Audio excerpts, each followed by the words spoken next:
Hello, John. I knew you were coming. Come, have a seat. Let's talk about email design and how you could improve it to increase your open and click rates. Now, it's not a simple topic. There's lots to get into, but I will try to offer you a skimmed version of everything you might need and offer you free tools to check out to get started. Before we start, I want to note something.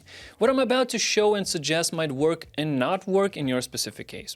There is no right or wrong answer when it comes to design because it's a somewhat subjective topic. You have to take into consideration your audience, your brand, as well as your marketing strategy to really decide what works best for you. In this video, I will offer general design options you could go with, and in no way is it 100% certified truth and everyone should follow it blindly. All right, John, are you set? Let's go. All right, so let's jump into the Omnisend editor. Campaigns, create campaign, email, and let's call it an invitation.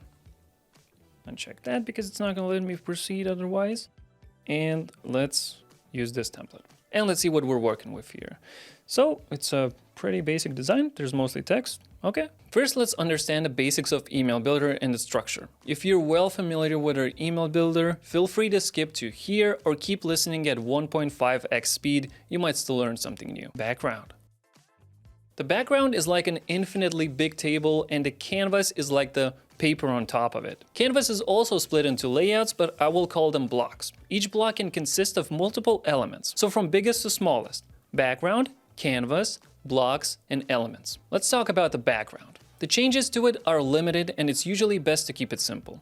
Use a rather neutral color or somewhat abstract images. I'm a big fan of bokeh. In layman's terms, it's an out-of-focus picture that looks blurry. This gives it a nice perspective that the background is out of focus and the canvas is the main subject in this medium. If you already have an image in mind, you can click over here in background and select that image. We're gonna go with this specific image here, select that, and it looks quite alright already, but let's adjust it a little bit.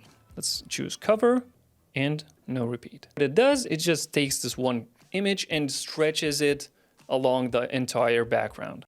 So it looks like this. It starts with the black and it ends with these red nice looking hearts. But it starts to get pixelated over here at the bottom, as you can see. So we can adjust that and click over here, auto, and repeat. And it looks quite alright at first. It looks a little less pixelated, but if you look at it a bit closer, you can start to see these dividing lines, which doesn't look aesthetically pleasing and looks unnatural. So I would instead go with cover and no repeat. Then again, the majority of your recipients open their emails on their phones, in which case the background isn't visible at all. Let me show you. If you click over here, go to preview and click on the mobile preview, as you can see there is no background and it starts with the canvas itself. Of course, every audience is different, but this is something to consider if choosing a background is even worth the hassle. On top of that, certain Outlook clients don't render background images at all, further decreasing the potential visibility of backgrounds for your emails. Canvas.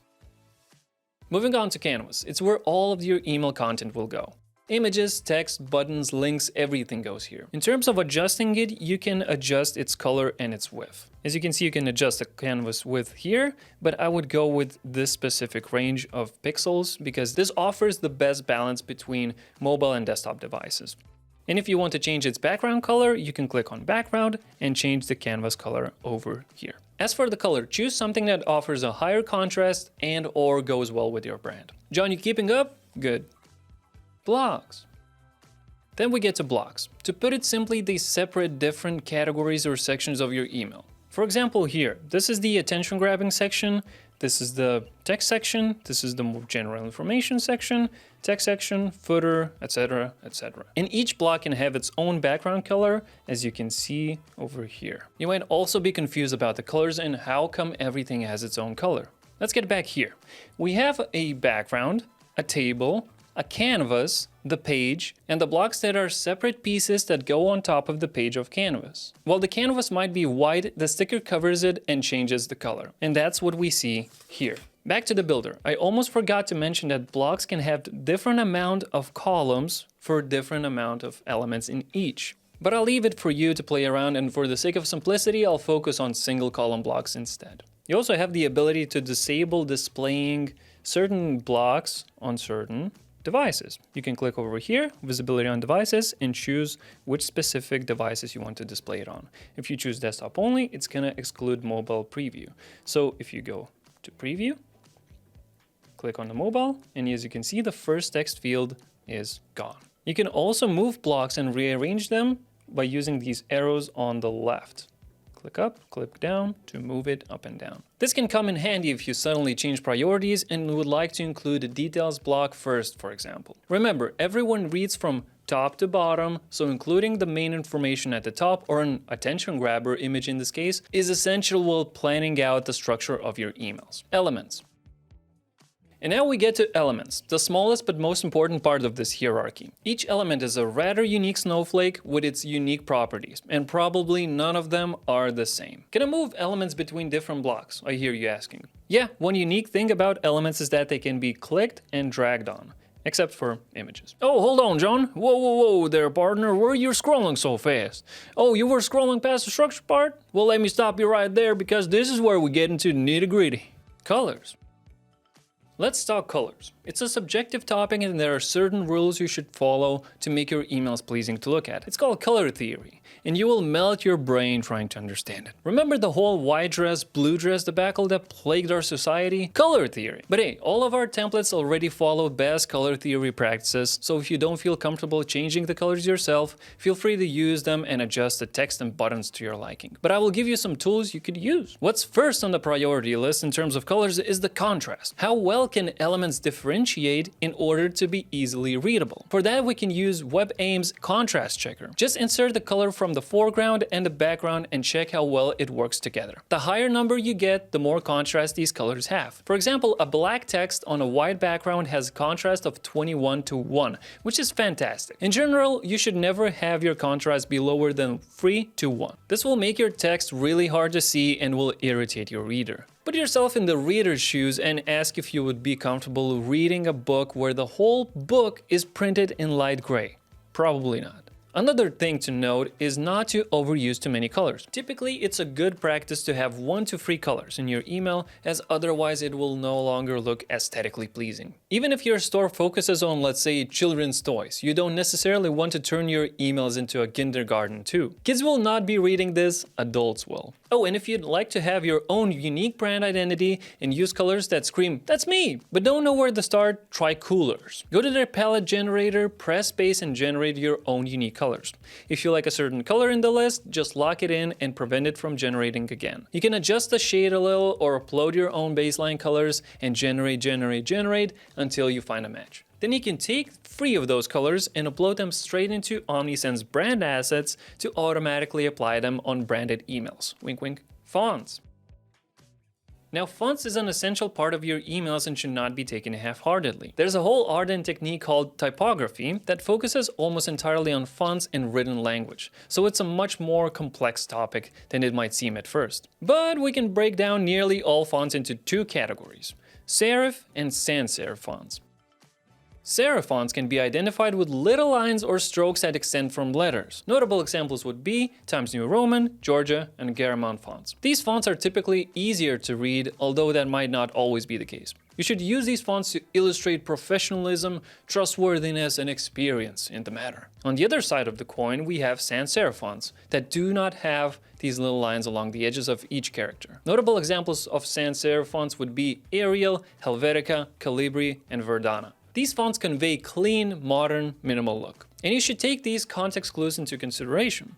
Additionally, it's not a good idea to mix these categories in the same email. Generally, try to stick with 1 to 2 font families in your emails and remain consistent. Images. Now, I know that was a lot to take in, John, but hang in there. If you need a breather, go for it and come back for the rest. As for us strong-willed people, let's press on. Images, a couple of facts about them. Visuals convey a lot more information in a shorter amount of time compared to plain text. Images are more memorable. They attract attention. Think hero images. They assist in getting the message across. Think icons, emoji, and infographics. Generally, if the image is for visual purpose only, it should be in a PNG format and have a transparent background, or it could be a JPEG and match the color of the block it's in. And here we have a beautiful example of a transparent PNG. How do I know it's a PNG? Because if I change the color of the block, for example, to red, it also changes the background of the images as well. Let's get it back in and let me show you an example of a JPEG. And here how it's going to look like. As you can see, the JPEG itself doesn't have the transparent info inside the image, and so it's gonna have to have a background. In this case, it is white. If I match it with a white background, it looks quite all right. But if it doesn't, it sticks out and it doesn't really look exactly pleasing. Next, if the image is intended to showcase a product or is just simply meant to be clicked on, needless to say, do not forget to include a link over here. Click here and link to. This is not a graphic design course or a product photography course, so I won't be talking about how would one go about creating these visual pieces here, nor do I feel like I'm qualified to do that. But I will mention a few of the resources I like to use to create those. Everyone likes stuff that is free, so you could give Canva a try. It's a feature-rich platform that seems to be more and more loved by people looking for beautiful designs that don't have the technical know-how about how to actually create them, and it could be a great starting point for most. If you're already familiar with Photoshop but don't have their license right now, Pixlr and Photopea could be great free alternatives for you. And lastly, my most beloved, Figma. It's mostly a UX UI focused platform, and the learning curve might be a bit steep, but I love using it to create some basic graphic design elements. It's super lightweight and personalizable with plugins to serve you for almost any issue. So these are the free tools that you could use to get started creating something on your own.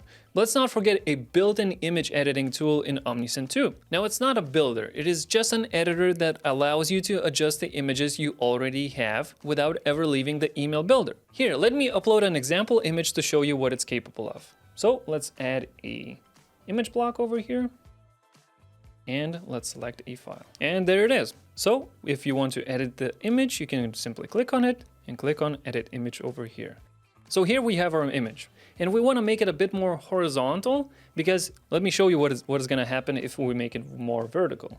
For example, let's include a lot more of her, and let's apply that. Let's click done, and let's see what happens. Notice how it stretched the email 2 miles high.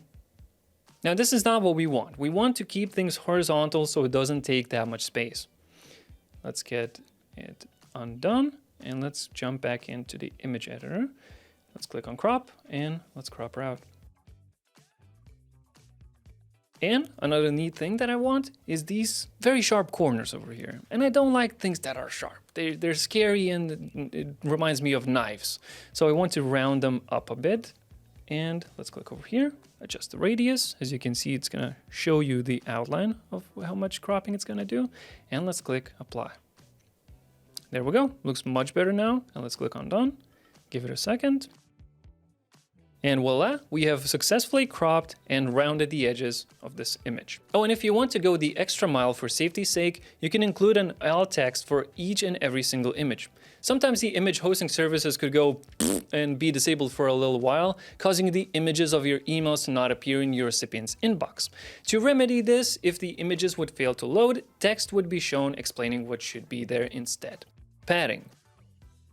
Onwards to padding. There are rules to padding, but I feel like this part could be a bit more loosey-goosey. I treat it more of a feeling than a rule. Generally, what you should think about is breathing room. Do you like when a coworker doesn't understand personal space and seems to always invade it, purposely or not? Or how you get cramped into the elevator with an amount of people that for sure exceeds the safety limits? Not a great feeling, and everyone needs some breathing space, and so do the elements of your email. It's part of the aesthetics to maintain distance between each element. And you have plenty of options. You can adjust the padding for each block, remember the block that holds the elements, as well as the elements themselves. When you upload any element in the email builder, it already comes with a default padding pre-applied, which should look good in most cases already. But if you feel like it, you can add more spacing at the top and bottom for certain elements. Maybe you want to emphasize a certain text field and putting it further from the other elements can help with that. But one thing to keep in mind is making sure that the text padding from the sides is the same for each one.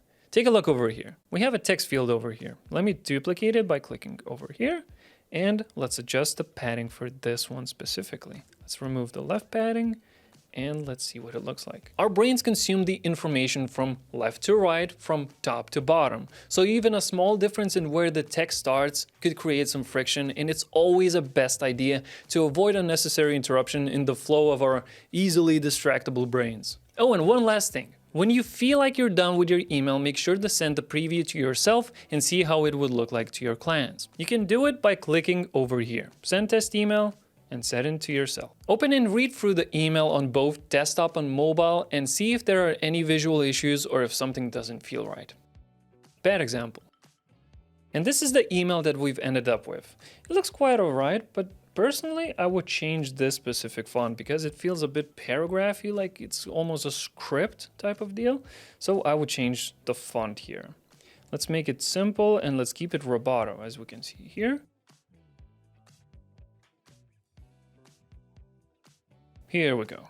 It looks a lot more consistent and much prettier. But now let's take a look at a bad example of this specific template. Take a look at this beauty, okay? So there's a lot wrong over here. First of all, let's take a look at the background. It's a repeat background, which doesn't really make sense.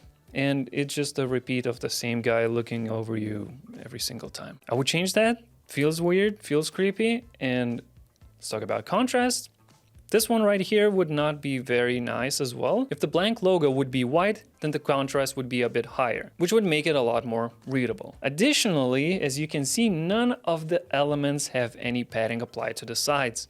So it feels cramped and it doesn't feel nice. Now, another thing that I didn't even mention in the previous section is the alignment. Try to keep the alignment either on the left or in the center. Specifically, left would be ideal. And you also want to keep it consistent. So as you can see over here, this is not a good look. Placing the text on the right makes it very uncomfortable to read it, and it's also not aesthetically pleasing because it's not consistent across the entire email. So it's always best to keep it on the left side instead. Another thing to notice is colors. There's like multiple colors over here. There's light green, green, purple, blue, brown, gray. There's no consistency and it looks like a kindergarten, like someone just splashed a bunch of colors on the email. It's not a professional look and it's best to keep it, as I said, 1 to 3 colors. So overall, unless you're specifically trying to make ugly emails, maybe that's like the brand you have and this is the target audience you want to target,